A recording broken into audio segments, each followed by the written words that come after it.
안녕하세요. 저는 현재 결혼 3년차가 되었고 한창 신혼생활을 즐기고 있는 남성입니다. 사실 이 얘기를 할까 말까 망설였습니다. 하지만 저 혼자만의 생각으로 되돌릴 수 없는 일을 저지른다면 나중에 너무 큰 후회가 되지 않을까 싶어서 글을 남기게 되었습니다. 이야기를 시작하기 앞서서 제 고민을 말씀드리면 저는 제 아내를 옆에 두고 있지만 계속해서 장모님이 생각나서 미칠 것 같습니다.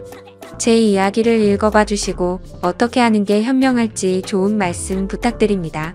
저는 원래 가진 것 없는 흙수저 출신입니다. 그래서 돈에 관심이 굉장히 많았고 사업에 큰 뜻이 있었죠. 어릴 때는 공부도 썩 잘하지 못했고 할 줄 아는 거라고는 운동밖에 없었습니다. 그렇게 자라오다 보니 저는 자연스럽게 헬스 트레이너라는 직업이 생겼죠. 결국 저는 남들보다 열심히 살았습니다. 몇 년 동안을 열심히 돈을 모았고 결국에는 동네에 작은 헬스장을 차리게 되었죠. 참 작지만 나름대로는 의미가 깊은 곳이었습니다. 앞으로의 삶에 큰 기대도 주었고 지금의 아내도 그곳에서 만났으니깐요. 아무쪼록 처음에는 영업이 잘 된 덕분에 승승장구할 것만 같았습니다. 그래서 큰 걱정 없이 지금의 제 아내와 결혼까지 하게 되었죠. 하지만 생각처럼 삶을 녹록지가 않더군요. 헬스장을 운영하다 보니 경영악화로 인해서 회원들은 줄어들었고 결국에는 모아둔 돈은 바닥이 나서 빈털터리 신세로 결국 폐업을 하게 되었습니다. 정말 앞날이 깜깜했고 스트레스로 탈모까지 진행될 정도로 너무 많이 힘들었습니다. 그렇게 힘든 시기에 저희 부부에게 손을 내밀어 준 분이 있었는데 그게 바로 장모님이었습니다. 그때는 일단 당장 저희가 살던 집을 정리해서 빚을 다 갚았고 당장 마땅히 갈 곳이 없어서 숙박업소에 전전긍긍하던 시절입니다. 그런 저희 소식을 듣게 된 장모님이 연락이 오시더군요. 장모님 댁에서 함께 살면서 다시 시작하는 건 어떻겠냐고 말씀을 해주셨습니다. 저는 그 말씀에 너무 감사한 마음이 컸지만 오히려 제 아내는 장모님 댁에 들어가는 것을 반대하더군요. 사실은 아내가 반대할 만한 이유가 있었습니다. 다들 아내가 친정으로 들어간다고 하면 좋아할 거라고 생각하시겠지만 아내는 그렇지 않은 게 장모님과 별로 사이가 좋지 않았기 때문이죠. 왜냐하면 장모님은 아내의 친엄마가 아니라 새엄마였기 때문입니다. 장모님은 아내가 20살이 되었을 때 재혼을 하셨는데 아버지는 재혼한 지 2년도 채 안 되어서 돌아가셨다고 했습니다. 그래서 장인어른이 살아계실 때는 가족처럼 지내기 위해 노력했었다고 하는데 장인어른이 돌아가시고 난 뒤로는 아내가 곧바로 독립을 했다고 하더라고요. 그렇다고 기분 나쁘게 집을 나온 건 아니었고 취직을 하면서 회사 근처로 옮긴다며 자연스럽게 나와서 지냈다고 했습니다. 아무쪼록 그렇게 집 밖으로 나와서 지내게 되니 함께 지내면서 친해질 시간은 딱히 없게 되었던 거죠. 그래서 아내와 장모님은 여전히 서먹서먹한 사이였습니다. 그렇다고 서로 싫어하는 건 아니었습니다. 아내도 처음 재혼을 할 때 별로 싫어했던 건 아니었다네요. 물론 새엄마가 자신과 나이 차이가 15살 밖에 차이가 나지 않는 건 몰랐다네요. 그래서 언니 같은 느낌이 강했고 엄마로 느껴지기에는 조금 어려웠던 거죠.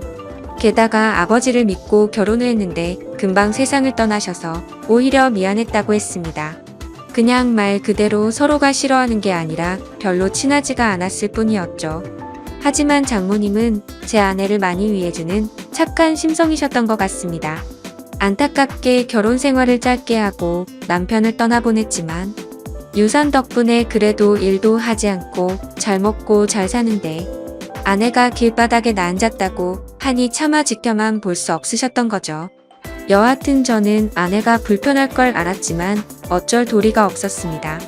아무리 생각해도 현실적으로 가장 합리적인 선택은 처가 살이었죠.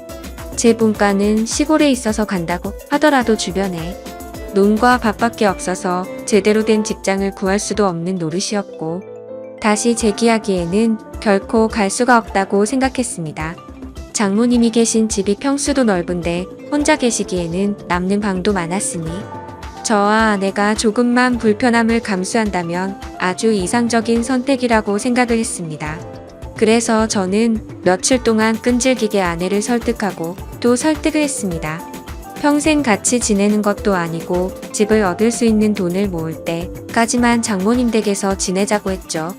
결국 아내도 현실과 타협을 하게 됐고 저희는 그렇게 장모님 댁으로 들어가게 되었습니다. 솔직히 저라고 마음이 편했을까요? 저도 염치가 있었기에 정말 너무나도 마음이 불편하긴 했었습니다. 하지만 어쩔 수 없이 장모님 댁에 들어가서 살게 되었죠. 그렇게 한 달이라는 시간이 지났습니다. 아내는 원래 다니던 회사에 계속해서 다녔고 저는 장모님 댁에서 멀지 않은 곳에 헬스 트레이너로 취직을 하게 되었죠. 저는 직업의 특성상 사람이 많은 주말에는 쉬는 날이 없었고 평일 중에 하루만 쉬는 날이 있었습니다. 그리고 아내와는 출근 시간 자체도 달랐었죠. 저는 저녁에 출근을 했고 아내는 아침 일찍 출근을 했으니깐요. 어느 날 평일에 제가 쉬는 날이었습니다. 저는 오랜만에 쉬는 날이어서 마음 편하게 산책이나 할 겸 동네 공원에 가서 가볍게 조깅을 하고 집으로 들어왔습니다. 그런데 문을 들어서는 순간 깜짝 놀랐습니다.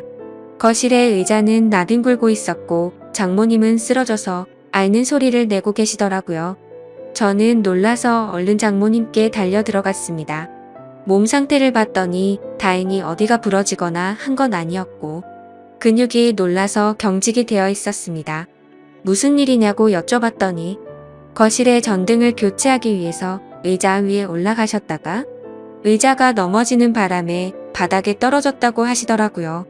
저는 제가 하면 되는데 왜 그렇게 하셨냐고 역정을 냈고 어디 다른 곳 크게 아픈 곳은 없냐고 물었습니다.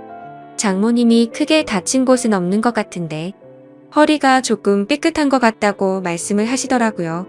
그래서 저는 마사지 자격증도 가지고 있었기에 장모님에게 마사지를 해드리겠다고 말씀을 드렸습니다. 처음에는 민망하셨는지 제 호의를 계속해서 거절하시더라고요. 하지만 장모님 댁에 오고 나서 해드린 것도 없어 죄송했던 터라 저는 고집을 부렸습니다. 오늘도 제가 전등 갈았으면 이럴 일 없었는데 장모님께서 계속 거절하시면 제가 너무 죄송해서 지내기 더 불편하다고 말씀을 드렸죠. 그렇게까지 말씀을 드리니 장모님께서도 정 마음이 그러면 알겠다면서 마사지를 받겠다고 하시더라고요. 그래서 저는 장모님을 부축하고서 장모님 방으로 들어갔습니다. 사실 장모님 댁에 들어온 지도 한 달이나 지났지만 장모님의 방에 들어가 본 건 그날이 처음이었습니다. 방 안에는 캔들을 켜놔서인지 정말 좋은 향기가 온 방을 가득 채우고 있더라고요. 그렇게 향을 맡으며 장모님을 봤더니 뭔가 기분이 묘해졌고 아차 싶었습니다. 장모님과 저는 다른 집 장모 사위처럼 나이차가 그리 많지 않다는 걸요. 아내는 저보다 연하였고 장모님은 저보다 겨우 10살밖에 많지 않았다란 걸 잊고 있었습니다. 사실 사회에 나가서 보면 장모님은 40대 초중반의 나이 많지 않은 나이였고 나이를 모르고 보면 30대 중후반으로 보일 만큼 동안이셨죠. 제 입장에서는 항상 장모님으로 대했고 생각했기에 애써 외모에 대한 객관적인 생각을 하지 않았을 뿐 미모도 훌륭하셨죠. 그리고 무엇보다도 장모님은 장인어른과 결혼 전에 요가 강사를 하셨었기에 지금까지도 관리를 잘하고 계셔서 몸매는 솔직히 제 아내보다도 훨씬 좋은 것 같았습니다. 아무튼 저는 엎드려 있는 장모님을 보니까 순간 수많은 생각들이 스쳐 지나갔지만 정신을 차리고 마사지를 해드리기 시작했습니다. 한참 마사지를 해드리다 보니 아무 말 없이 조용히 계시던 장모님은 마사지를 왜 돈 주고 받는지 알겠다고 처음으로 말씀을 하시더군요. 그리고는 저에게 여기저기 아픈 곳을 알려주셨고 저는 허리뿐만이 아니라 평소에 불편하시다고 한 곳을 전체적으로 마사지를 해주었습니다. 오랜 시간 동안 마사지를 해드리면서 조용히 마사지만 했던 건 아니었고 자연스럽게 장모님과 저는 많은 이야기를 나누게 되었습니다. 사실 그동안 저는 염치 없이 처가 살이를 하는 입장이라 장모님께 함부로 말도 붙이지 못했고 약간은 내성적인 성격이신 장모님도 제게 그다지 말을 먼저 붙이지는 않으셨었죠. 그런데 마사지를 받으면서 한마디씩 하다 보니 점점 편해지셨는지 장모님은 평소에 볼 수 없었던 수다스러운 모습들도 보이셨고 소리내어 웃으시기까지 하더라고요. 저도 뭔가 장모님과 한층 더 가까워진 것 같아서 기분이 좋았고 오랜만에 즐겁게 수다를 떨다 보니 시간 가는 줄 모르고 계속 마사지를 해드렸습니다. 그렇게 그날 이후로는 아내가 출근을 하고 제가 출근하기 전까지 남는 여유 시간에는 장모님에게 마사지를 해드렸습니다. 그러다가 문득 드는 생각이 있었죠. 마사지를 해드리면서 느꼈지만 정말 장모님은 40대 몸매라고 하시기엔 믿어지지가 않았죠. 솔직히 눈 감고 마사지를 하면 20대라고 해도 믿을 정도였으니깐요. 하지만 감히 장모님에게 결코 그런 생각을 해서는 안 된다고 정신줄을 바로잡고는 했습니다. 여하튼 거의 매일같이 장모님께 마사지를 해드리다 보니 장모님과 저는 급속도로 친해지게 되었죠. 그러다 보니 장모님은 평소와는 다른 모습들을 많이 보여주더라고요. 평소 장모님은 내성적이신 성격에 말도 없고 조용한 분이신 줄 알았는데 점점 말씀도 많아지셨고 장난도 많이 치시는 모습이 보이더군요. 나이와 맞지 않게 티 없이 맑은 그런 해맑은 성격이라고 느꼈습니다.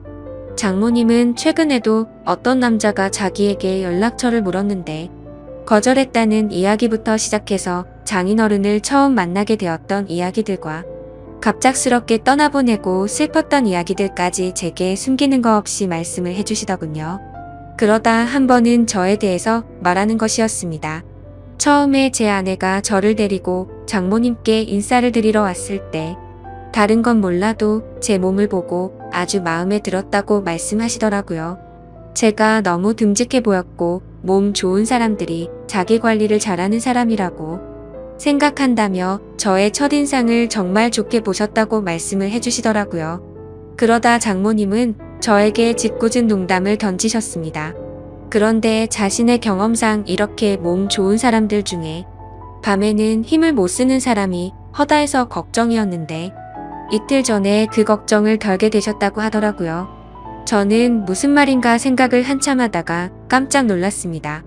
이틀 전이라면 아내와 제가 일세를 갖기 위해서 사랑을 나눴던 날이었습니다. 그렇다면 저와 아내가 사랑을 나누는 소리를 장모님이 다 들으셨다는 건데 저는 민망하기도 하고 부끄럽기도 해서 아무 말도 못하고 있었죠. 그러자 장모님은 갑자기 웃으시면서 부부 사이에 당연한 일을 한 건데 그렇게 부끄러워하지 않아도 된다고 말씀을 하시더라고요. 그러시고는 제 아내가 부럽다고 말씀을 하셨습니다. 자신은 지금 혼자 지내게 된 지도 벌써 많은 시간이 지나다 보니 외롭다고 하시더군요. 그러다가 장모님은 갑자기 제 팔뚝을 어루만지시면서 이런 튼실한 팔뚝을 가진 남자가 곁에 있다는 건 정말 부러운 일이라고 말씀을 하셨죠. 그날 이후부터는 장모님의 장난스러운 스킨십은 계속되었습니다. 저도 기분이 썩 나쁘지는 않았죠. 솔직히 말해서 좋다고 생각도 했었습니다. 하지만 이러다가는 큰 일이 벌어지겠다고 생각을 했고 장모님에게는 저의 근무 시간이 바뀌었다고 거짓말을 했습니다. 그날부터는 저는 아내와 함께 출근을 하게 되었고 아내가 퇴근하는 시간을 맞춰서 같이 집으로 들어갔었죠. 그렇게 저는 가정의 평화를 위해 장모님과의 거리를 두기 시작했습니다. 장모님도 제가 아내와 함께 있으니 둘이 있을 때처럼 함부로 장난을 치지는 못하셨고 별 탈 없이 시간이 흘러가고 있었죠. 그러다 며칠 뒤 저는 아침에 아내와 함께 출근을 하기 위해 집 밖으로 나왔고 마땅히 갈 곳이 없어서 집 근처 커피숍에서 휴대폰을 하면서 시간을 보내고 있었습니다. 그런데 갑자기 장모님에게 전화가 오더군요. 무슨 일이지 싶어서 전화를 받았더니 장모님은 제게 어디냐고 물으시더라고요. 저는 지금 헬스장에서 일을 하고 있다고 했죠. 그러자 장모님은 요즘 헬스장에서는